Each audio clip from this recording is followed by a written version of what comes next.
বুদ্ধিজীবী টাইপের মানুষ, আপনি যেহেতু এই বিষয় নিয়ে অনেক লেখালেখি করেন, আপনার অনেক পড়াশোনা জানাশোনা রয়েছে, আপনার কাছে আমার যদি আমি স্পেসিফিক করে আপনাকে প্রশ্নটা করি, প্রশ্নটা হচ্ছে 1971 সালের আজকের এই দিনে আমাদের যে সকল বুদ্ধিজীবীদেরকে পাকিস্তান বাহিনী হত্যা করেছিল, এর মধ্য দিয়ে জাতির যে অপূরণীয় একটি ক্ষতি সাধিত হয়েছিল, সেই ক্ষতি আমরা আসলে পুষিয়ে উঠতে পেরেছি কিনা, বা সেই ক্ষতি আমরা আজও কাটিয়ে উঠতে পেরেছি কিনা, আপনার মূল্যায়ন কি ব্যক্তিগতভাবে? ধন্যবাদ।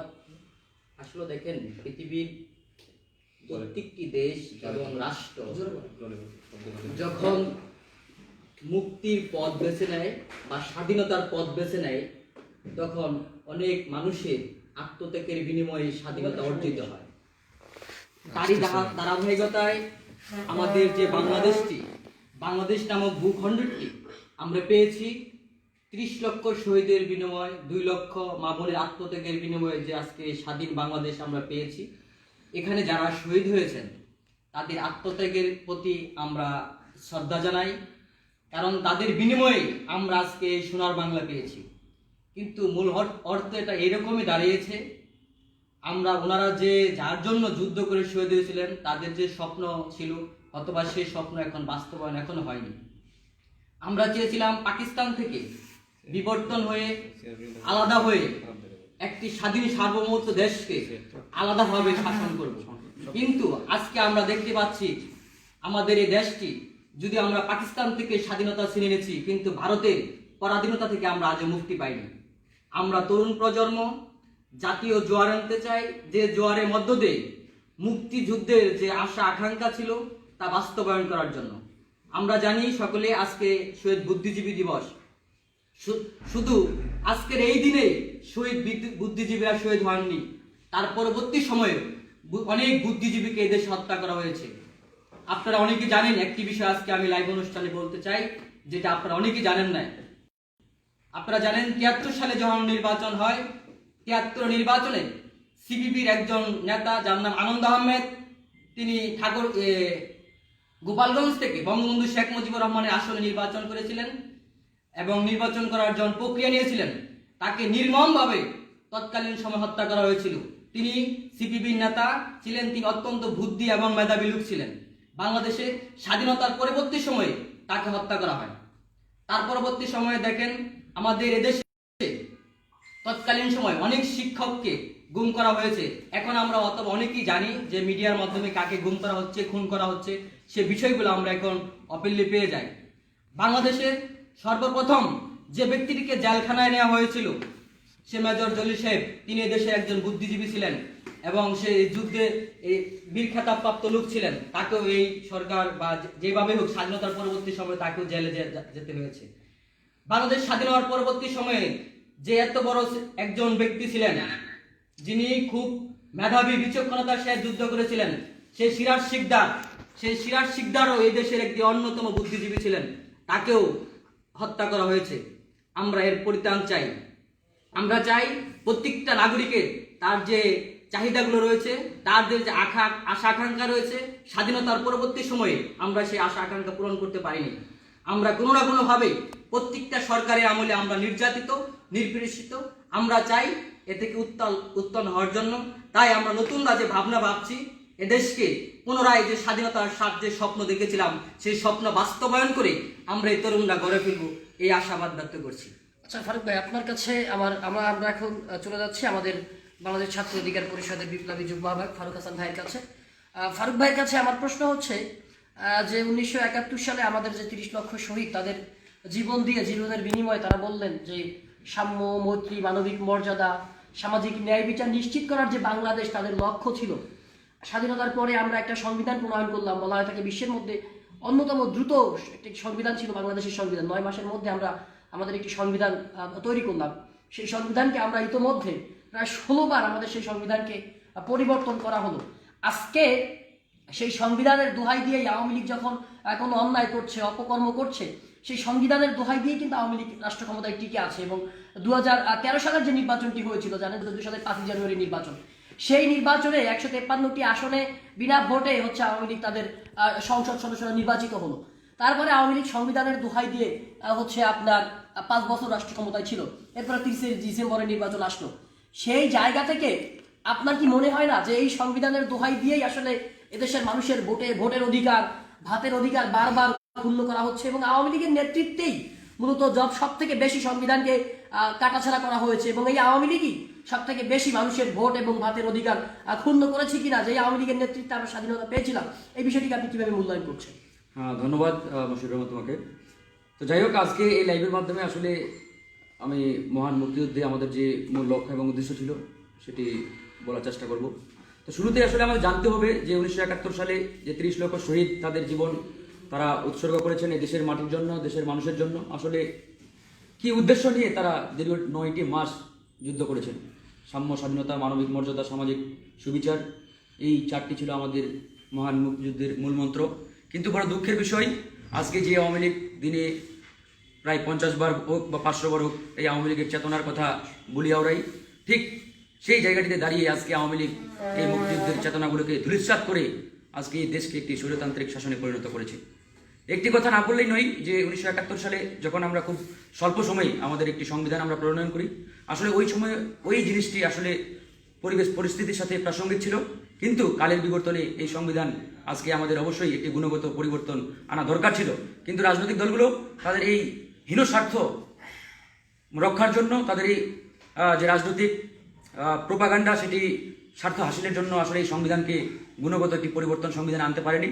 তার অন্যতম কারণ ছিল এই সংবিধানে একটি গুণগত পরিবর্তন আনলে তারা হয়তো তাদের যে একটি মানে জনগণের ম্যান্ডেটের বাইরে বা জনগণের কথা চিন্তা না করে তাদের যে একটি শাসন ক্ষমতা চালানোর একটি প্রক্রিয়া, এটিতে হয়তো কোনো ধরনের বিঘ্ন ঘটতো বা কোনো ধরনের বাধার সৃষ্টি হতো। আজকে দেখেন যে আমাদের মহান সংবিধানে লেখা রয়েছে 70 অনুচ্ছেদ, যে অনুচ্ছেদের কারণে আজকে প্রত্যেকটি এমপির মুখে ট্যাপ মেরে দেওয়া হয়েছে। কোনো এমপি আজকে নিজ দলের বাইরে গিয়ে কোনো ভোট দিতে পারে না। আজকে যদি তার দল সংসদে একটি বিল নিয়ে আসে যে মদ বৈধ কিংবা একটি অবৈধ জিনিসকে বৈধতা দেয়, তাহলে সেই এমপি যদি বোধ সম্পূর্ণ হয়, সে যদি জানে, তারপরেও আসলে তার দলের সেই ভোটের বাইরে গিয়ে তার ভোট দেওয়ার সুযোগ নেই বা মত প্রকাশ করার কোনো সুযোগ নেই।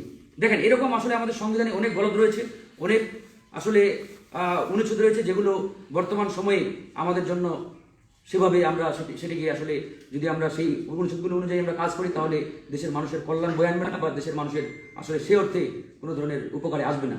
তাই আমরা বলতে চাই যে আমাদের দেশের পরিবর্তন যদি আমরা সত্যিকার অর্থে চাই, দেশের মানুষের যদি সত্যিকার অর্থে কল্যাণ চাই, তাহলে আমাদের মূল জায়গায় হাত দিতে হবে।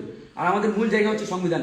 এই সংবিধানে যতক্ষণ না পর্যন্ত আমরা গুণগত পরিবর্তন নিয়ে আসতে পারবো, ততক্ষণ পর্যন্ত আসলে এদেশের আমূল কোনো পরিবর্তন হবে না বা দেশের মানুষের যে ভাগ্যের উন্নয়নের কথা আমরা বলি, দেশের মানুষের ভাগ্যের কোনো উন্নয়ন হবে না। কিন্তু এই সংবিধানের দোহাই দিয়ে সব থেকে বেশি অন্যায় অনিয়ম করেছে বর্তমান আওয়ামী লীগ, এবং এই আওয়ামী লীগেই সব থেকে ব্যবহার করেছে সংবিধানকে দোহাই দিয়ে। এই নামটি বা এই শব্দটি আওয়ামী লীগই ব্যবহার করেছে, কিন্তু এই সংবিধানকে সব থেকে বেশি লঙ্ঘন করেছে আবার আওয়ামী লীগ। আজকে দেখেন পদে পদে সংবিধানের দোহাই দিয়ে তারা বিভিন্ন ধরনের নির্দেশনা জারি করছে, বিভিন্ন ধরনের বিজ্ঞপ্তি জারি করছে, যেগুলো পুরোপুরি অসাংবিধানিক এবং বেআইনি। আজকে দেখেন কিছুদিন আগে পুলিশের ঘাড়ে বন্দুক রেখে বিএনপির পক্ষ থেকে একটি নির্দেশনা জারি করা হয়েছে। সেটি হচ্ছে যে পুলিশের অনুমতি ব্যতীত রাজধানীতে কোনো ধরনের সভা সমাবেশ করা যাবে না। কিন্তু আজকে দেখেন আমাদের পবিত্র সংবিধানে স্পষ্টত লেখা আছে 39 অনুচ্ছেদে যে প্রত্যেকটি নাগরিকের সভা সমাবেশ করার অধিকার রয়েছে। তাহলে একজন নাগরিক যদি যৌক্তিক একটি আন্দোলন করতে যায়, সেখানে পুলিশ বাধা দেওয়ার কে বা পুলিশের অনুমতি কেন লাগবে? এই অধিকার তো আমাকে সংবিধান দিয়েছে। এই অধিকার তো আওয়ামী লীগকে কিংবা পুলিশের হরণ করার কোনো অধিকার তাদের নেই বা বাধা দেওয়ার অধিকার তাদের নেই। তাহলে স্পষ্টতা এটা প্রমাণ হয় যে সংবিধানকে পদে পদে আজকে লঙ্ঘন করছে আওয়ামী লীগ সরকার এবং আওয়ামী লীগ সরকারের প্রশাসন এবং পুলিশ বাহিনী। তাই আমরা বলতে চাই, যতক্ষণ পর্যন্ত আওয়ামী লীগের হাতে পুলিশ প্রশাসন দেশ থাকবে, ততক্ষণ পর্যন্ত দেশের মানুষের বিন্দু পরিমাণ কোনো কল্যাণ আসবে না, বিন্দু পরিমাণ ভাগ্যের কোনো পরিবর্তন হবে না। তাই আমাদের সংবিধান পরিবর্তন করতে হবে সবার আগে। আর এই সংবিধান পরিবর্তন করার জন্য আমাদের এই মুহূর্তে একটি জনগণের সরকার দরকার। কারণ জনগণের সরকার যতক্ষণ না পর্যন্ত প্রতিষ্ঠিত হবে, জনগণের সরকার যতক্ষণ না পর্যন্ত বাংলাদেশের ক্ষমতায় আসবে, ততক্ষণ পর্যন্ত আমরা এই সংবিধানের যে একটি আমূল পরিবর্তনের স্বপ্ন দেখছি, এই স্বপ্ন বাস্তবায়ন হবে না। তাই আমরা আজকে উদাত্ত আহ্বান জানাবো। আজকে যেহেতু মহান বুদ্ধিজীবী দিবস 14 ডিসেম্বর, এই বুদ্ধিজীবী দিবসে আমি দেশবাসীর প্রতি উদাত্ত আহ্বান জানাচ্ছি যে আসুন আমরা এই বুদ্ধিজীবীদের আদর্শে বলিয়ান হয়ে এই বাংলাদেশে একটি জনগণের সরকার প্রতিষ্ঠা করি, এবং এই জনগণের সরকারের মাধ্যমে আমরা যে আমাদের মহান সংবিধান, পবিত্র সংবিধান, এই সংবিধানে একটি গুণগত পরিবর্তন নিয়ে আসি পরিবেশের সাথে খাপ খাইয়ে, তবেই এদেশের মানুষ মুক্তি পাবে, তবেই এদেশের মানুষের ভাগ্যের পরিবর্তন করবে। আচ্ছা, আমার সাথে উপস্থিত রয়েছেন বাংলাদেশ ছাত্র অধিকার পরিষদের ভারপ্রাপ্ত আহ্বায়ক রাশেদ খান ভাই। আপনার কাছে আমার প্রশ্ন হচ্ছে, যে মূলত 1971 সালে যে মহান মুক্তিযুদ্ধ হয়েছিল, যুদ্ধের আসলে দুইটা কারণ আসলে খুবই স্পষ্ট ছিল। একটা হচ্ছে রাজনৈতিক কারণ, আর একটা হচ্ছে অর্থনৈতিক কারণ। আমি যদি আপনাকে বলি যে রাজনৈতিকভাবে দেখেন, আমাদেরকে হচ্ছে 70-এর নির্বাচনে যখন আওয়ামী লীগ জয়লাভ করলো, তারপর তাদেরকে ক্ষমতা দেওয়া হলো না। এছাড়াও হচ্ছে আইয়ুব খানের সেই আপনার স্বৈর শাসনের কথা যদি আপনি বলেন, সবকিছু মিলিয়ে রাজনৈতিক একটা মানে বৈষম্য ছিল। এরপর অর্থনৈতিক ক্ষেত্রে দেখবেন যে সমান কাজ করেও আপনার বাঙালি শ্রমিক যারা ছিল, বাঙালি সৈনিক যারা ছিল, তারা হচ্ছে আপনার সমান মজুরি পেত না পাকিস্তান রাষ্ট্র ব্যবস্থায়। আবার যোগ্যতা থাকার পরেও পূর্ব পাকিস্তানের যে সকল মেধাবী শিক্ষার্থীরা ছিলেন, তারা হচ্ছে চাকরির ক্ষেত্রে বৈষম্যের শিকার হতো। ঠিক তেমনি ভাবে আজকের বর্তমান বাংলাদেশেও কি অর্থনৈতিক যে বৈষম্যের যে জায়গাটা আপনি দেখেন, যে একজন ধনী যে আওয়ামী লীগ করছে, তারা হচ্ছে মানে দুর্নীতি করে হোক আর যেভাবেই হোক, তারা আজকে হাজার হাজার কোটি টাকার মালিক হচ্ছে। আপনার কানাডার বেগমপাড়ায় তারা বাড়ি বানাচ্ছে, অথচ একজন গরিব তারা সে গরিবই থেকে যাচ্ছে। এখনো বাংলাদেশের আপনার মোর দ্যান 25% মানুষ হচ্ছে আপনার নিম্ন বর্ণের মানুষ, বা হচ্ছে আপনার হতদরিদ্র, যাদের হচ্ছে থাকার জায়গা নেই, ঘর বাড়ি নাই, তিন বেলা খেতে পারে না, তাদের ফান্ডামেন্টাল রাইট, বেসিক নিডস, যেগুলো তারা পূরণ করতে পারছে না। সেক্ষেত্রে এখন অর্থনৈতিক বৈষম্য রয়েছে। আর রাজনৈতিক ক্ষেত্রে যেটা ছিল যে 70-এর নির্বাচন কিন্তু ফেয়ার ইলেকশন হওয়ার পরেও জনগণের প্রতিনিধিদের হাতে পাকিস্তান সরকার ক্ষমতা দিচ্ছিল না। ঠিক তেমনি ভাবে আজকে 2020 সালে এসে আওয়ামী লীগ সেই জনগণের প্রতিনিধিদের হাতে ক্ষমতা দিচ্ছে না, বা জনগণের প্রতিনিধি নির্বাচন করারই সুযোগ দিচ্ছে না।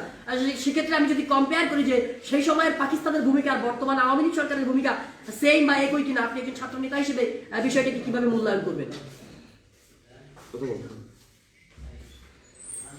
ধন্যবাদ।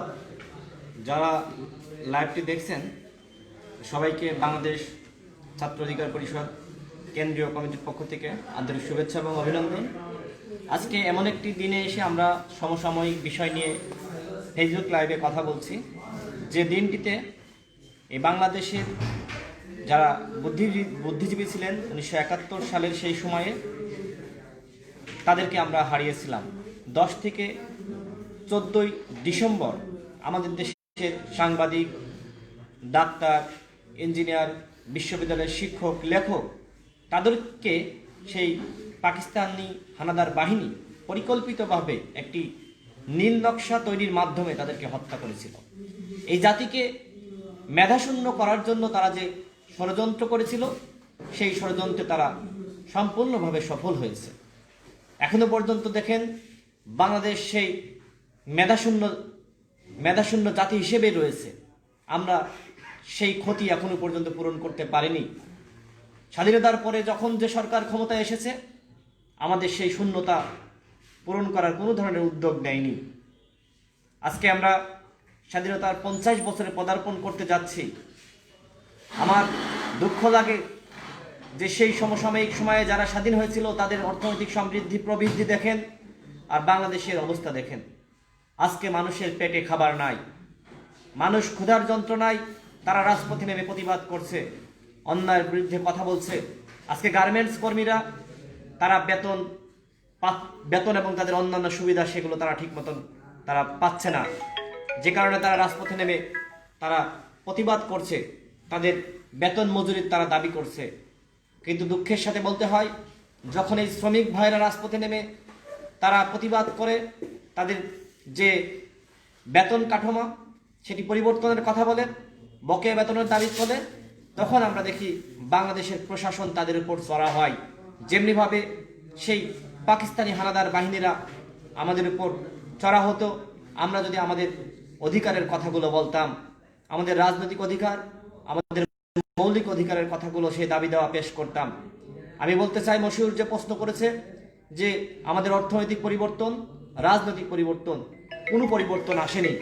মূলত আমরা যেটি পেয়েছি নামে মাত্র একটি, সত্যিলা লাগবে না পরে, নামে মাত্র, আপনি বসেন, নামে মাত্র একটি স্বাধীন ভূখণ্ড পেয়েছি।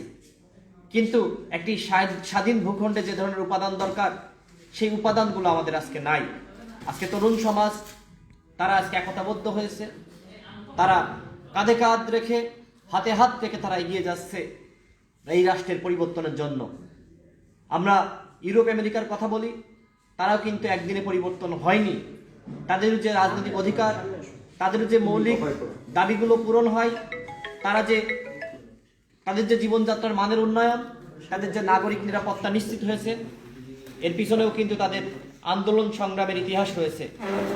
একদিনে তারা আজকে গণতান্ত্রিক রাষ্ট্রে পরিণত হতে পারেনি। আমাদের দেশেও একটা সময় কিছুটা হলেও মানুষ ভোট কেন্দ্রে গিয়ে ভোট দিতে পারত, বাট এখন সেই সুযোগটাও নেই। পাকিস্তান আমলেও তো মানুষ ভোট কেন্দ্রে যেতে পারত, হয়তো কিছুটা হলেও কারচুপি হতো, বাট ভোট কেন্দ্রে গিয়ে ভোট দিতে পারত। সেই স্বাধীনতাও আজকে আমাদের নেই। আজকে আওয়ামী লীগ সরকার, হ্যাঁ আমরা এটি স্বীকার করি যে মহান মুক্তিযুদ্ধে আওয়ামী লীগের গুরুত্বপূর্ণ ভূমিকা রয়েছে, ছাত্রলীগের গুরুত্বপূর্ণ ভূমিকা রয়েছে, বাট সেই আওয়ামী লীগ, সেই ছাত্রলীগ আর বর্তমান আওয়ামী লীগ, বর্তমান ছাত্রলীগ এক নয়। বর্তমান আওয়ামী লীগ, বর্তমান ছাত্রলীগ যেটি করছে, তারা আজকে আমার মা বোনদের তারা নিপীড়ন করছে, নির্যাতন করছে। আজকে বিশ্ববিদ্যালয়গুলোতে আবরার ফাহাদের মতন মেধাবী শিক্ষার্থীরা, প্রতিবাদী শিক্ষার্থীরা যারা রয়েছে, তাদেরকে রাতভর পিটিয়ে হত্যা করছে, আবু বক্করদেরকে গুলি করে হত্যা করছে। এই হচ্ছে বর্তমান ছাত্রলীগের কর্মকাণ্ড। আজকে বিগত 10 বছরে ক্যাম্পাসগুলোতে দেখেন 24 জন মতন শিক্ষার্থী তারা ছাত্রলীগের নির্যাতনের শিকার হয়েছে এবং হত্যাকাণ্ডের শিকার হয়েছে। এই হচ্ছে বর্তমান অবস্থা।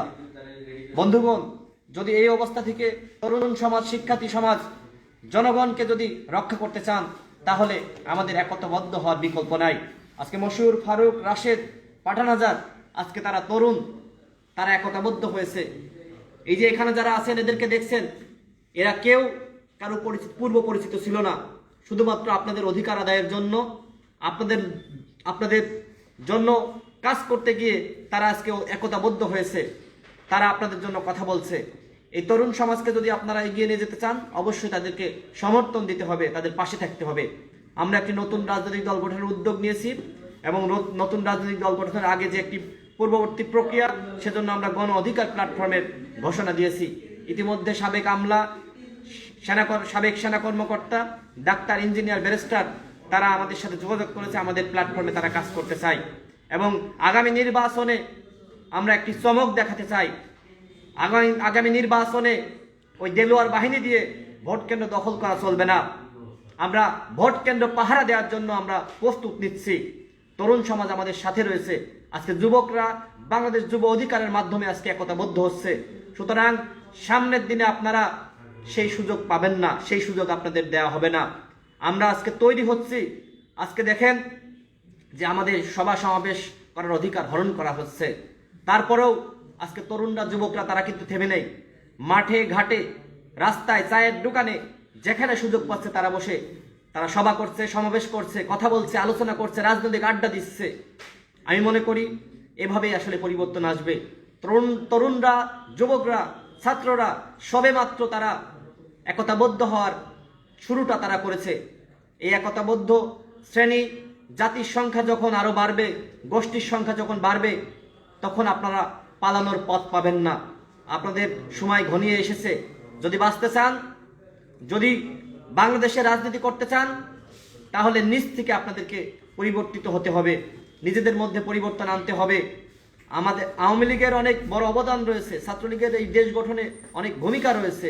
আমি মনে করি আজকে আওয়ামী লীগ, ছাত্রলীগ তারা যদি তাদের যে কুকর্ম, তারা যেভাবে আজকে মানুষকে নির্যাতন, নিপীড়ন করছে, সেই জায়গা থেকে তারা যদি বের হয়ে এসে সাধারণ জনগণের কাছে তারা হাত জোর করে ক্ষমা প্রার্থনা করে, আমি মনে করি দেশের মানুষ তাদের ক্ষমা করে দিবে, শুধুমাত্র তাদের ইতিহাস মনে করে। সুতরাং আসুন, সত্যর পথে আসুন, নাগরিক নিরাপত্তা নিশ্চিত করুন, মানবাধিকার নিশ্চিত করুন, মানুষের ভোটের অধিকার ফিরিয়ে দিন। আজকে হয়তো মানুষ তাদের পেটে কিছুটা হলেও ভাত পাচ্ছে, কিন্তু ভোট দিয়ে মানুষ মানসিক এবং আত্মতৃপ্তি পেত, সেই মানসিক এবং আত্মতৃপ্তি মানুষের মধ্যে নাই। আজকে দেখেন ভোট কেন্দ্রগুলোতে আমরা দেখি যে সেখানে কুকুররা গিয়ে অবস্থান নেই, মানুষের কোনো আনাগোনা নেই। এটি কি আপনাদের জন্য লজ্জার নয়? আজকে আপনারা মুক্তিযুদ্ধের চেতনার দল বলেন, মুক্তিযুদ্ধের নেতৃত্বকারী দল বলেন, হ্যাঁ আপনারা যদি সেই সঠিক পথে থাকতেন, তাহলে তো জনগণ বারবার আপনাদেরকেই ক্ষমতায় বসাতো। সুতরাং আপনারা কেন আপনাদের সেই ট্র্যাক থেকে আপনারা বিচ্ছিন্ন হলেন? আপনারা জনগণের অধিকারের জন্য 1971, 52-তে যেভাবে কথা বলেছেন, 69-এ যেভাবে কথা বলেছেন, সেভাবে জনগণের পাশে থাকতেন। আপনারা ভোটের মাধ্যমে যদি ক্ষমতায় একবার নয়, শতবার, আজীবন যদি ক্ষমতায় থাকেন, আমাদের বলার কিছু থাকবে না।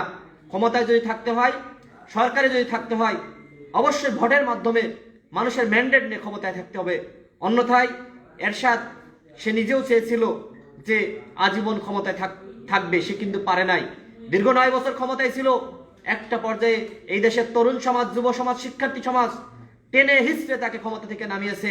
আমি চাই না বঙ্গবন্ধুর কন্যার আজকে আওয়ামী লীগ সরকার যে রয়েছে, এই সরকারের এই পরিণতি হোক। তারা তাদের জায়গা থেকে ফিরে আসুক, দেশে একটি মধ্যবর্তী নির্বাচনের মাধ্যমে দেশে আবারও নির্বাচন ব্যবস্থা সচল করুক, মানুষের ভোটের অধিকার তারা ফিরিয়ে দিক, সেই প্রত্যাশায় আমি আমার বক্তব্য শেষ করছি। যারা লাইভে যুক্ত ছিলেন সবাইকে আবারও বাংলাদেশ ছাত্র অধিকার পরিষদের পক্ষ থেকে আন্তরিক শুভেচ্ছা এবং অভিনন্দন জানিয়ে আমি বিদায় নিচ্ছি। ধন্যবাদ। আচ্ছা পাঠান ভাই, আপনার কাছে আমার প্রশ্ন হচ্ছে যে মূলত আওয়ামী লীগের যে বিপ্লব বা গণ অভ্যুত্থান, যে সেটা হচ্ছে আপনার 1970 সালের যে নির্বাচন, সেই নির্বাচনে আওয়ামী লীগ হচ্ছে আপনার পূর্ব পাকিস্তানে জনগণের ভোটে একক ম্যান্ডেট লাভ করে কিন্তু তারা মূলত একটি একক দল এবং বঙ্গবন্ধু দল কিন্তু আবার একক নেতৃত্বের জায়গায় পরিণত হয়েছিল। কিন্তু সেই আওয়ামী লীগই যখন জনগণের ভোট চুরি করছে বর্তমান সময়ে এসে, মানে 71 সালে যদি 70-এর নির্বাচনে যদি আওয়ামী লীগ জয়লাভ করতে না পারতো, তাহলে কিন্তু সিনারিও বা আপনার দৃশ্যপট কিন্তু অন্যভাবে আসতে পারতো। যেই জনগণের ভোটের কারণেই 71-এর মহান মুক্তিযুদ্ধ আসলো, সেই আওয়ামী লীগই যুদ্ধ করে দেশকে স্বাধীন করলো। সেই আওয়ামী লীগই আসলে 2014 সালে বা 18 সালে এসে সেই আওয়ামী লীগের এই দল, সেই আওয়ামী লীগ নামক রাজনৈতিক দলটিই আমার জনগণের ভোট হরণ করলো। এই ব্যাপারটাকে আসলে আপনি কিভাবে মূল্যায়ন করছেন বা কিভাবে করছেন? এছাড়া হচ্ছে আপনার 1971 সালের আগের সময়টাতে ছাত্র সমাজ চাইলে সভা সমিতি করতে পারতো, মিটিং মিছিল করতে পারতো, কৃষক, শ্রমিক, যুবক সবাই একসাথে মিলে রাজপথে আন্দোলন সংগ্রাম করতো।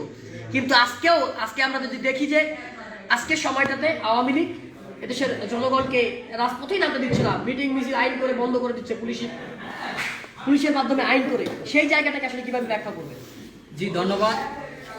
70 আর 20-এর মধ্যে পার্থক্য এতটুকুই, 70-এ যে রাষ্ট্রীয় বা একটি গণতান্ত্রিক দেশের যে 5টি স্তম্ভ ছিলেন তা ছিল স্বতন্ত্র এবং নিরপেক্ষ। 70-এ নির্বাহী বিভাগ নিরপেক্ষ ছিলেন, বিচার বিভাগ নিরপেক্ষ ছিলেন, সংবিধান নিরপেক্ষ ছিলেন এবং সংসদ নিরপেক্ষ ছিলেন। যার কারণে 70-এর বিষয়টা আর এখন 20-এর বিষয়টা এখানে এতটাই পার্থক্য। আমরা 20-এ এসে দেখছি যে আমাদের নির্বাহী বিভাগ, সাংবিধানিক বিভাগ, সংসদ, বিচার বিভাগ সকল কিছু এক না একমান্তিক হয়ে গেছে। যার ফলে আমরা 70-কে 20-এ মূল্যায়ন করতে পারি না। আমরা যদি 71-এর পরবর্তী সময়ে আমরা যদি খেয়াল করে দেখি, 71-এর পরবর্তী সময়ে সবচেয়ে আওয়ামী লীগ সরকার মানবাধিকার বেশি লঙ্ঘন করেছেন এবং 71-এর পরবর্তী সময়ে সবচেয়ে যে দলটি গণতন্ত্র বেশি নষ্ট করেছেন এবং সংবিধানকে দোহাই দিয়ে যে সংবিধানকে বিনষ্ট করেছেন, সংবিধানের দোহাই দিয়ে যে সংবিধানকে অপমান করেছেন, সেই রাজনৈতিক দলটি আওয়ামী লীগ। আমরা সংবিধানের দোহাই দিয়ে বারবার ক্ষমতায় থাকবেন এরকম সংবিধানে কোথাও নেই। সংবিধান তো স্রষ্টার কোনো প্রণীত বিধান নয়, কোরআনের কোনো আয়াত নয় যাকে পরিবর্তন করা যাবে না। সরকার বারবার এই ক্ষমতার এই সংবিধানের দোহাই দিয়ে অগণতান্ত্রিক পন্থায় তারা একটি স্বেচ্ছাচারিতার মধ্যে দিয়ে ক্ষমতায় আছেন। আমরা চাই এই 70-এর পরবর্তী সময় বা 71-এর পরবর্তী সময়ে যদি কেউ ভোট চুরি করে থাকে, এই সরকারের আমলে সর্বপ্রথম হেলিকপ্টার দিয়ে ভোট চুরি হয়েছিল। আওয়ামী লীগ সরকার ক্ষমতাধীন অবস্থায় ভোট ডাকাতি হয়েছিল হেলিকপ্টারের মধ্য দিয়ে, কুমিল্লা থেকে ঢাকায় এসে ফলাফল ঘোষণা করা হয়েছিল। আমরা মনে করি এই সরকারের মধ্য দিয়ে যে ভোট চুরি এটা শুরু হয়েছিল, এর পরিত্রাণ পেতে হলে আমরা তরুণ সমাজ আমরা চাই এই ভোটাধিকার প্রয়োগের মধ্য দিয়ে ক্ষমতার পরিবর্তন করা, আর ক্ষমতার পরিবর্তন হলেই এদেশের সকল কিছু পরিবর্তন হবে, এটা আমি আশা করি। ধন্যবাদ। আচ্ছা, ডোনাল্ড ট্রাম্প সাহেব হচ্ছেন বর্তমানে আমেরিকায় ক্ষমতায় রয়েছেন। সেই ডোনাল্ড ট্রাম্প সাহেব যেখানেই যাচ্ছেন, তার নিয়োগ করা আইনজীবী, তার নিয়োগ করা বিচারপতি, নির্বাচন ব্যবস্থা, যেখানেই যাচ্ছেন তিনি সেখানেই প্রত্যাখ্যিত হচ্ছেন, তার দল থেকে প্রত্যাখ্যিত হচ্ছেন। মানে কোথাও তিনি ন্যায় বিচার পাচ্ছেন না। As a president, American president হিসেবে তিনি দাবি করছেন যে তিনি কোথাও ন্যায় বিচার পাচ্ছেন না। সেই জায়গা থেকে যদি আপনি তুলনা করেন বাংলাদেশের শেখ হাসিনা এবং আমেরিকান ডোনাল্ড ট্রাম্প, তাদের প্রশাসন বাংলাদেশের প্রশাসন, তাদের বিচার ব্যবস্থা বাংলাদেশের বিচার ব্যবস্থা, তাদের নির্বাচন কমিশন বাংলাদেশের নির্বাচন কমিশন, এইগুলোর পার্থক্যটা কোথায়? হ্যাঁ, ধন্যবাদ মশিউর আপনাকে। প্রেসিডেন্টের দিক থেকে যদি আমি বলি যে আমেরিকার প্রেসিডেন্ট ডোনাল্ড ট্রাম্প এবং বাংলাদেশের প্রধানমন্ত্রী শেখ হাসিনা, তাদের মাঝে হয়তো মিল থাকতে পারে, কিন্তু তাদের যে অভ্যন্তরীণ প্রতিষ্ঠানগুলো রয়েছে, ধরেন বাংলাদেশের যে অভ্যন্তরীণ প্রতিষ্ঠানগুলো সেটা সাংবিধানিক প্রতিষ্ঠান হতে পারে কিংবা আইনগত যে প্রতিষ্ঠানগুলো রয়েছে, এবং আমেরিকার যে সাংবিধানিক প্রতিষ্ঠানগুলো, এগুলো টোটালি ডিফারেন্ট। আজকে দেখেন বাংলাদেশের যে নির্বাচন কমিশন, এটি হচ্ছে একটা এটি কি বলবো, মানে জড় পদার্থের মধ্যে একটি নির্বাচন কমিশন, কিন্তু আমেরিকার নির্বাচন কমিশন এরকম নয়। আজকে বাংলাদেশের যে প্রধান নির্বাচন কমিশনার, এর মতো নির্লজ্জ বেহায়া মানুষ বাংলাদেশে আসলে আর দ্বিতীয়টি রয়েছে কিনা আমার জানা নেই। আর আমেরিকার প্রধান নির্বাচন কমিশনার উনি এমন একজন ব্যক্তি, এমন একজন মানুষ যে প্রেসিডেন্টকেও কেয়ার করে না, কারণ ওনার কাছে সব থেকে বড় আমানত হচ্ছে দেশের জনগণ। দেশের জনগণ যে অধিকারটুকু ওনাকে দিয়েছে, এই অধিকার উনি আমানত হিসাবে সেটিকে পালন করার জন্য যথাসাধ্য তিনি চেষ্টা করেছেন। কিন্তু বাংলাদেশের নির্বাচন কমিশন বলেন বা নির্বাচন কমিশনার বলেন, প্রধান নির্বাচন কমিশনার, তিনি আসলে আজকে দেশের নির্বাচন কমিশনার না, কিংবা নির্বাচন কমিশনের প্রধান নির্বাচন কমিশনের ভূমিকায় নেই। তিনি আজকে আওয়ামী লীগের একজন দলীয় নেতা কিংবা আওয়ামী লীগের মুখপাত্রের দায়িত্ব পালন করছেন। এই জায়গা থেকে আসলে আমি বলবো যে ওখানকার যে প্রতিষ্ঠানগুলো রয়েছে, ওগুলো আমাদের থেকে শুধু হাজার গুণ বলবো না, এটা লক্ষ কোটি গুণ, যেটা আসলে কোনোভাবেই সিমিলারিটি বা সিমিলার আমরা করতে পারি না, সাদৃশ আমরা কোনোভাবেই এটাকে করতে পারবো না। বাংলাদেশ কোথায় আর আমেরিকা কোথায়, কিন্তু ডোনাল্ড ট্রাম্প এবং শেখ হাসিনার মাঝে হয়তো কিছু বৈশিষ্ট্য মিলে যেতে পারে। দুজনের মাঝেই একটা জোর করে ক্ষমতায় থাকার যে মনোভাব, এটি আসলে আমরা লক্ষ্য করেছি। তবে সেই জায়গায় ডোনাল্ড ট্রাম্পের থেকে শেখ হাসিনা কয়েক শত গুণ এগিয়ে রয়েছে। ডোনাল্ড ট্রাম্প হয়তো চেষ্টা করেছিলেন, তিনি পারেন নাই, কারণ সেখানকার প্রতিষ্ঠানগুলো শক্ত অবস্থানে। কিন্তু শেখ হাসিনা আজকে বাংলাদেশের এই প্রতিষ্ঠানগুলোকে ধ্বংস করে দিয়ে এবং এই প্রতিষ্ঠানগুলোকে মেরুদণ্ড, এই প্রতিষ্ঠানের যে মেরুদণ্ড, এই মেরুদণ্ড একদম ধূলিসাৎ করে দিয়ে তিনি আজকে ক্ষমতায় রয়েছেন এবং তিনি চাচ্ছেন কিভাবে কিয়ামত পর্যন্ত ক্ষমতায় টিকে থাকা যায়। তো যাই হোক, আমি সর্বশেষ আরেকটা কথা বলবো যে শুধু সরকারের দোষ দিয়েই আমরা চুপ থাকবো না বা থেমে যাবো না। আজকে আমাদের মাঝে একটি ঐক্য গড়ে তুলতে হবে। আমাদের মনে রাখতে হবে 1952 সালে বাঙালি জাতির মধ্যে একটি ঐক্য গড়ে উঠেছিল, তাই আজকে আমরা বাংলায় কথা বলতে পারছি। 1970-এ আমাদের মাঝে একটি ঐক্য গড়ে উঠেছিল, বিদায় সেই সময় পাকিস্তানি সরকার নাকে ক্ষত দিয়ে সেই আগরতলা ষড়যন্ত্র মামলা প্রত্যাহার করেছিল। 71-এ আমাদের মাঝে একটি ঐক্য গড়ে উঠেছিল, বিদায় সেই পাকিস্তানিরা আমাদের কাছে আত্মসমর্পণ করতে বাধ্য হয়েছিল। 90-এ আমাদের মাঝে আবার একটি ঐক্য গড়ে উঠেছিল, তাই সেই স্বৈরশাসক এরশাদ লেজ গুটিয়ে পালাতে বাধ্য হয়েছিল। আজকে বড় দুঃখ লাগে, বাংলাদেশে এত রাজনৈতিক দল, কিন্তু আমাদের মাঝে কোনো ঐক্য নেই। আজকে আমরা আত্মহমিকায় ভুগি। আমি মনে করি আমি অমুক দলের নেতা, আমি ওর পিছনে যাবো কেন? ও মনে করে ও অমুক দলের অমুক হেডাম, ও আমার পিছনে আসবে কেন? এই যে একটি আমাদের মাঝে আত্মহমিকা সৃষ্টি হয়েছে, আত্মহমিকা তৈরি হয়েছে, এই আত্মহমিকার কারণে আজকে আমরা এই স্বৈর শাসনের জাতা করে পদে পদে পিষ্ট হচ্ছি। যদি আমরা একটি ঐক্যবদ্ধ প্রতিরোধ গড়ে তুলতে পারি, একটি কমন প্ল্যাটফর্মে আসতে পারি, তাহলে দেখবেন এই শেখ হাসিনার মতো হাজার গুণ বড় স্বৈরাচার আসলেও 2 সেকেন্ড টিকে থাকতে পারবে না। তাই এই মুহূর্তে আমাদের সব থেকে গুরুত্বপূর্ণ যে বিষয়, সেটি হচ্ছে একটি ঐক্য গড়ে ওঠা। মনে রাখবেন, ঐক্যবদ্ধ জাতিকে পৃথিবীর কোনো শক্তি দমাতে পারে না। তাই প্রিয় বন্ধুগণ, আমি আজকে উদাত্ত আহ্বান জানাবো, আপনারা যেই দলের রাজনীতি করেন না কেন, আপনার আদর্শ আলাদা হতে পারে, আপনার আইডিওলজি আলাদা হতে পারে, কিন্তু দেশের প্রশ্নে, দেশের মানুষের প্রশ্নে আমাদেরকে এক আইডিওলজির ছাতার নিচে আসতে হবে। আজকে আমাদের আইডিওলজি একটাই, সেটা হচ্ছে দেশের কল্যাণ, দেশের মানুষের কল্যাণ। যদি এই আইডিওলজি আমাদের সকলের হয়, তাহলে কিসের দল, কিসের মত? আজকে আমাদের একটি কমন প্ল্যাটফর্মে আসতে হবে। তাই আপনারা নিজ নিজ জায়গা থেকে, নিজ নিজ দলের অবস্থান থেকে চেষ্টা করুন, যাতে করে আমরা একটি কমন প্ল্যাটফর্মে এসে ঐক্যবদ্ধ একটি প্রতিরোধ গড়ে তুলতে পারি। আমরা ছাত্র অধিকার পরিষদ তথা আমাদের এই গণ অধিকার পরিষদের পক্ষ থেকে আমরা চেষ্টা অব্যাহত রেখেছি। আমরা সবগুলো রাজনৈতিক দলকে একটি কমন প্ল্যাটফর্মে নিয়ে আসার একটা চেষ্টা আমরা অব্যাহত রেখেছি, চেষ্টা করছি। আপনারাও আপনাদের জায়গা থেকে চেষ্টা করুন। তাহলে সব দিক থেকে যদি আমরা চেষ্টা করি, তাহলে খুব শীঘ্রই আমরা ইনশাআল্লাহ একটা কমন প্ল্যাটফর্ম গড়ে তুলতে পারবো বলে আমি বিশ্বাস করি। আমার সর্বশেষ প্রশ্ন ছাত্র অধিকার পরিষদের ভারপ্রাপ্ত আহ্বায়ক রাশেদ খান ভাইয়ের কাছে। আমার সর্বশেষ প্রশ্ন হচ্ছে যে জেনারেল এরশাদ সাহেব পশ্চিম পাড়ার লোক, তিনিও রাতের অন্ধকারে একটি ক্রু করে তারপরে তিনি রাষ্ট্র ক্ষমতা দখল করেছিলেন। শেখ হাসিনা গণতন্ত্রে বিশ্বাসী, তিনি একটি রাজনৈতিক দলের নেতা, তিনিও দিনের ভোট রাতের বেলা আয়োজন করে রাতের বেলায় ক্ষমতা দখল করলেন। দুজনেই রাতের বেলা ক্ষমতা দখল করলেন, তাদের মধ্যে পার্থক্য কি? আপনি জানেন 1986 সালে একটি নির্বাচন হয়েছিল, সেই নির্বাচনে একমাত্র আওয়ামী লীগ এবং জাতীয় পার্টি এরশাদ সাহেব, এই দুইটা দল ব্যতীত কেউ রাষ্ট্র ক্ষমতায় যায়নি বা কেউ অংশগ্রহণ করেনি।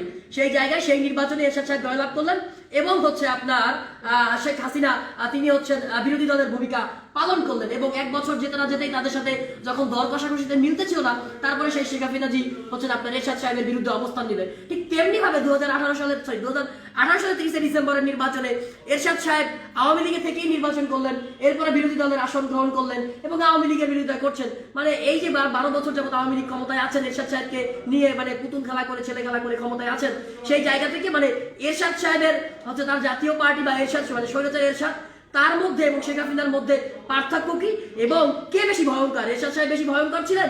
ধরেন এরশাদ সাহেবের মৃত্যুর কারণ, এরশাদ সাহেব পতনের কারণ ছিল যে নূর হোসেন, এরপরে বুলু, এরপরে হচ্ছে এরকম 3-5 লোক মারা গিয়েছিল, ডক্টর মিলন মারা গিয়েছিল, তার পদ্ধতি এরশাদ সাহেবের পতন হয়েছিল। অথচ আওয়ামী লীগের অধীনে গত 12 বছরে শত শত লোক মারা যাচ্ছে, তারপরেও আওয়ামী লীগের মানে বলছে যে তাদের কিছু আসে যায় না, শত শত মানুষ মারা গেলেও কিছু না। এবং এরশাদ সাহেব জাতির কাছে ক্ষমা চেয়েছিলেন, নূর হোসেনের মৃত্যুর পরে সংসদে দাঁড়িয়ে ক্ষমা চেয়েছিলেন তার অতীত কর্মকাণ্ডের জন্য। সেই জায়গা থেকে আমি যদি মূল্যায়ন করতে বলি অ্যাজ এ পার্সন, যে শেখ হাসিনার বেশি ভয়ঙ্কর নাকি হচ্ছে স্বৈরাচার এরশাদ বেশি ভয়ঙ্কর ছিল? গণতন্ত্রের নামে যে আওয়ামী লীগ ক্ষমতা আছে সেই আওয়ামী লীগ বেশি ভয়ঙ্কর নাকি সেই স্বৈরাচার যে এরশাদ ক্ষমতায় ছিলেন তিনি বেশি ভয়ঙ্কর? স্পেসিফিক ভাবে আপনি যদি আমাদের উত্তরটা দিতেন। ধন্যবাদ। আসলে স্বৈরাচারে মিল থাকবে সেটা তো স্বাভাবিক। 1986 সালে যেটি হয়েছিল, এখন তার ব্যতিক্রম, অর্থাৎ তখন এরশাদের দল জাতীয় পার্টি ছিল ক্ষমতায়, আর আপনার আওয়ামী লীগ ছিল বিরোধী দল। এখন আওয়ামী লীগ সরকারি দল এবং জাতীয় পার্টি বিরোধী দল, তাদের মধ্যে ভালো একটি মিল রয়েছে এবং মিল থাকার কারণেই তো আপনার সাথে যদি আমার মনের মিল না হয় তাহলে কি আমরা একসাথে জোট করব? কখনোই করব না। আমরা যেটি বলছি, আসলে দেশে আসলে মানে এখন যে সরকার রয়েছে সেটি আসলে মানে গণতন্ত্রের আড়ালে স্বৈরতন্ত্র কায়েম করছে, বাট আন্তর্জাতিক বিশ্বকে তাদের চোখে ধোলা লাগানোর জন্য এবং দেশের জনগণের চোখে ধোলা দেওয়ার জন্য তারা গণতন্ত্রের বুলি মুখে আওড়ায় এবং তারা বলে দেশে গণতন্ত্র রয়েছে, এবং এই গণতন্ত্র দেখানোর জন্য তারা আসলে কিছু কিছু জায়গাতে আসলে বা কিছু কিছু দলকে কাজ করার কিছুটা স্কোপ দেয়। যেমন আমরা দেখতে পাচ্ছি যে তারা একটি বিরোধী দল নিজেরা বানিয়ে রেখেছে জাতীয় পার্টিকে, এবং ছোট ছোট কিছু দলকে তারা কাজ করার সুযোগ দিচ্ছে এবং বিশ্বের কাছে, আন্তর্জাতিক বিশ্বের কাছে, সে দেশের রাজনীতিবিদদের কাছে তারা তুলে ধরছে যে এই দেশে আসলে গণতন্ত্র রয়েছে। যদি গণতন্ত্র না থাকবে তাহলে প্রেস ক্লাবের সামনে আপনার এই যে মানুষজন নামতেছে, কেমনে নামতেছে, শিক্ষার্থীরা আন্দোলন কেমনে করতেছে যদি তাদের ভিন্ন মতের চর্চা না থাকবে। এইভাবে তারা আসলে তাদের নিয়োজিত কিছু ব্যক্তিবর্গকে মাঝে মাঝে মাঠে নামায়, আন্দোলন সংগ্রাম করায়। এটা আসলে স্বৈরাচারী যে দলগুলো থাকে তাদের একটি বৈশিষ্ট্য, যেটা এরশাদ সরকারও করতো, হয়তো মাঝে মাঝে কাউকে নামতে দিত, কৃত্রিমভাবে ইস্যু সৃষ্টি করতো। এখন আমরা দেখতে পাচ্ছি যে কৃত্রিমভাবে বিভিন্ন ইস্যু সৃষ্টি করা হচ্ছে এবং এখন আসলে মৌলবাদীর যে তকমা, সেই মৌলবাদীর তকমা লাগিয়ে এবং সেই জুজু দেখিয়ে নিজেরা রাজনীতি করছে। অর্থাৎ এখন যেখানে মানুষ মধ্যবর্তী নির্বাচন, বাক স্বাধীনতা এবং মানুষের ভোটাধিকার হরণ করা হয়েছে, নাগরিক নিরাপত্তা নাই, সেই ব্যাপারগুলো নিয়ে যখন মানুষ গুরুত্ব দিচ্ছিল, কথা বলছিল, প্রতিবাদ করছিল, সেই জায়গায় এখন দেখেন মৌলবাদী জুজু খেলা হচ্ছে। আমরা বলতে চাই এই খেলা থেকে বের হয়ে আসুন, একটি সুষ্ঠু নিরপেক্ষ নির্বাচন দিন। নির্বাচনের মাধ্যমে আপনাদের যে এখন এই যে অবৈধভাবে ক্ষমতায় রয়েছেন এই ক্ষমতা ছেড়ে দিন, অন্যথায় আপনাদের অবস্থা কিন্তু খুব ভালো হবে না, যেটা এরশাদের অবস্থাও ভালো হয়নি। এরশাদ তিনি সেনাবাহিনীর প্রধান ছিলেন, তার একটি সম্মানজনক জায়গায় তিনি ছিলেন, আমৃত্যু তিনি সেই সম্মানটা পেতেন। তিনি যে এই যে ক্ষমতা দখল করলেন, ক্ষমতা দখল করার পরে তার কি হলো? আজকে মানুষ তাকে কি বলে? স্বৈরাচার এরশাদ বলে। আজকে তাকে কি সম্মান করে মানুষ? সুতরাং এই যে অবৈধভাবে ক্ষমতা দখল করে, ভোটকেন্দ্র দখল করে, জনগণের উপর নির্যাতন নিপীড়ন করে সম্মান প্রকৃত পক্ষে পাওয়া যায় না। যেটি পাওয়া যায় সেটি হচ্ছে ঘৃণা। হয়তো আজকে আপনি ক্ষমতায় রয়েছেন বলে মানুষ ঘৃণা প্রকাশ করতে পারছে না, বাট আপনি ক্ষমতা ছেড়ে দেন, দেখবেন মানুষ আপনার অবস্থা কি করে। মানুষ এই যারা অবৈধভাবে ক্ষমতায় থাকে, যারা জনগণকে নির্যাতন নিপীড়ন করে, মানুষ তাদের মুখে থুতু দেয়। সুতরাং আমরা সেই অবস্থা হোক, বর্তমান রাজনৈতিক দল বা অতীতে যারা এই অবস্থা সৃষ্টি করেছে, আমরা সেটি চাই না। আমরা চাই স্বাধীনতার যে স্বপ্ন, সাম্য, মানবিক মর্যাদা, সামাজিক সুবিচার, সেটি এই দেশে নিশ্চিত হোক। আওয়ামী লীগ, বিএনপি, বাম, প্রগতিশীল ইসলামিক দলগুলো সবার স্বাধীনতা থাকুক, মত প্রকাশের স্বাধীনতা সবাইকে দিতে হবে। আজকে কেউ যদি ভুল বলে তাকে আপনি বলেন, যুক্তিতর্কের মাধ্যমে তাকে বোঝান। তাকে কেন মৌলবাদী তকমা দিয়ে, জঙ্গি তকমা দিয়ে তাকে দমন পীড়নের চেষ্টা করবেন? কেন লাঠিচার্জ করবেন? সংবিধান তো এই অধিকার আপনাকে দেয়নি। কোথায় লেখা আছে সংবিধানের কেউ গণতান্ত্রিক আন্দোলন করলে তার উপর প্রশাসন দিয়ে তার উপর লাঠিচার্জ করা হবে, রক্তাক্ত করা হবে, গ্রেপ্তার করা হবে, মামলা দেওয়া হবে। সংবিধানের কোথাও এটি লেখা নাই, কিন্তু আপনারা সংবিধানের কথা বলে আজকে অবৈধভাবে দিনের পর দিন, রাতের পর রাত, বছরের পর বছর, মাসের পর মাস আপনারা ক্ষমতায় রয়েছেন। এই মানসিকতা থেকে আপনারা ফিরে আসুন। আমরা সবাই মিলে এই দেশকে এগিয়ে নিয়ে যাই। আওয়ামী লীগ নয়, বিএনপি নয়, বাম প্রগতিশীল নয়, ইসলামিক নয়, সাধারণ জনগণ নয়, আমাদের সবার দায়িত্ব সবাইকে সম্মিলিতভাবে, এই যে আমরা আজকে বিভাজিত হয়ে রয়েছি, এই বিভাজিত থাকার কারণে সমস্যাটা কোথায়? সমস্যাটা জাতিগতভাবে আমরা পিছিয়ে যাচ্ছি, আমাদের অর্থনৈতিকভাবে আমরা পিছিয়ে যাচ্ছি, আমাদের দেশে উন্নত গণতন্ত্রের চর্চা সেই অবস্থা আমরা সৃষ্টি করতে পারছি না। এর জন্য সামগ্রিকভাবে কিন্তু আমরা দীর্ঘমেয়াদীভাবে আমরা ক্ষতিগ্রস্ত হচ্ছি। সুতরাং আসুন, দেশকে এগিয়ে নিয়ে যাওয়ার স্বার্থে প্রকৃতপক্ষে যদি আপনি দেশপ্রেমিক হয়ে থাকেন, দেশকে ভালোবাসেন, তাহলে যতটুকু অন্যায় করেছেন, এখন ক্ষমা চান, মানুষের কাছে ক্ষমা প্রার্থনা করুন। আশা করি মানুষ ক্ষমা করে দিয়ে আপনাদেরকে নিয়ে তারা আবার সামনের দিকে এগিয়ে যাবে। সকলে ভালো থাকবেন, ধন্যবাদ সবাইকে। আপনারা যারা ফেসবুক লাইভটি দেখছেন, আপনাদের সকলকে ধন্যবাদ জানাচ্ছি। আমার সাথে যে তিনজন দক্ষ ছাত্র রাজনীতিবাদ